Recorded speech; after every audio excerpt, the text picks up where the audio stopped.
Assalamualaikum warahmatullahi wabarakatuh. Kembali lagi bersama saya Maisarah dari Universitas Islam Negeri Banda Aceh, jurusan Biologi, Sains dan Teknologi.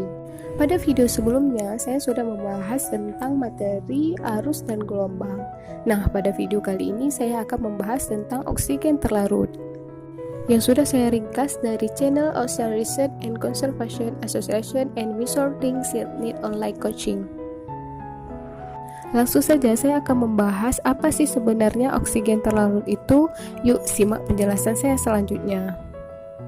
Oksigen terlarut atau dissolved oxygen, disingkat menjadi DO, adalah salah satu tolak ukur untuk mengetahui kualitas air, di mana semakin besar oksigen terlarut maka akan semakin dingin pula.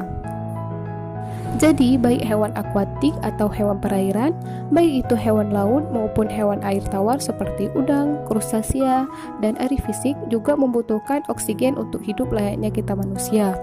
Oksigen terlarut ini sangat penting bagi hewan akuatik. Nah, apa bedanya dengan manusia? Manusia itu menghirup udara melalui paru-paru, namun ikan menghirup atau bernafas melalui insang dari air. Kelarutan oksigen dipengaruhi oleh beberapa faktor, yaitu pertama itu ada suhu atau temperatur, yang kedua ada kadar garam atau salinitas, yang ketiga gerakan air di permukaan, yang keempat luas daerah permukaan perairan terbuka, kelima tekanan atmosfer, dan keenam persentase oksigen di sekelilingnya. Lalu bagaimana cara menanggulangi kekurangan kadar oksigen terlarut?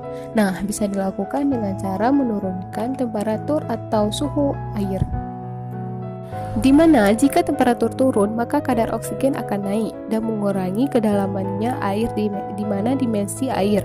Maka kadar oksigen terlarut akan meningkat karena proses fotosintesis juga meningkat di dalam satu periodium pertama. Dilakukan penyemburan air tawar yang dihangatkan jika temperaturnya naik atau suhunya mencapai 35 derajat Celcius dengan mesin atau air laut dengan suhu 5 derajat Celcius bersalinitas tinggi. Efek dari salinitas dan suhu terhadap jumlah oksigen terlarut di dalam air merupakan kepadatan dari 15 bagian per 1000 atau celah antara air laut dan air tawar yang sering disebut dengan air payau. Nah, lalu apa sih air payau tersebut? Air payau, di mana air payau adalah bagian dari perairan yang sering ditemukan di muara, di mana air asin laut bercampur dengan air tawar. Ada peningkatan bertahap dalam jumlah oksigen terlarut dalam bagian per juta yang berkaitan dengan salinitas dan suhu, tetapi dapat diketahui pada keadaan yang sama antara air asin dan air tawar cukup baik. Interaksi dinamis dengan temperatur dan salinitas berkaitan dengan jumlah oksigen terlarut. Konsentrasi air dalam oksigen terlarut yang baik dan murni berkisar 1500 ml per liter.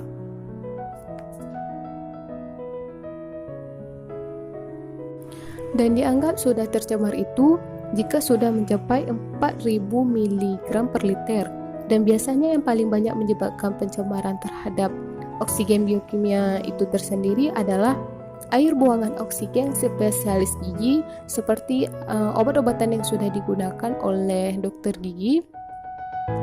Lalu ringkasan yang akan saya bahas dari video kedua yaitu ada sebuah grafik yang menjelaskan bahwa pada awalnya konsentrasi suatu oksigen terlarut yang rendah berkisaran antara 500 mg per liter. Itu adalah seri ke badan air yang berisi senyawa organik dan zat organik yang ada di dalamnya. Zat organik akan berisi ribuan mikro yang akan mengalami oksidasi aerobik.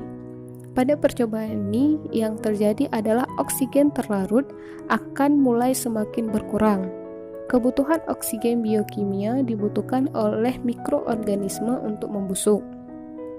Kebutuhan oksigen biokimia dari air yaitu mengembalikan produsen dan kembali murni.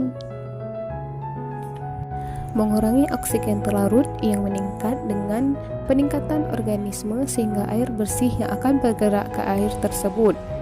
menjadi bersih kembali atau kembali murni dengan mengembalikan produsennya.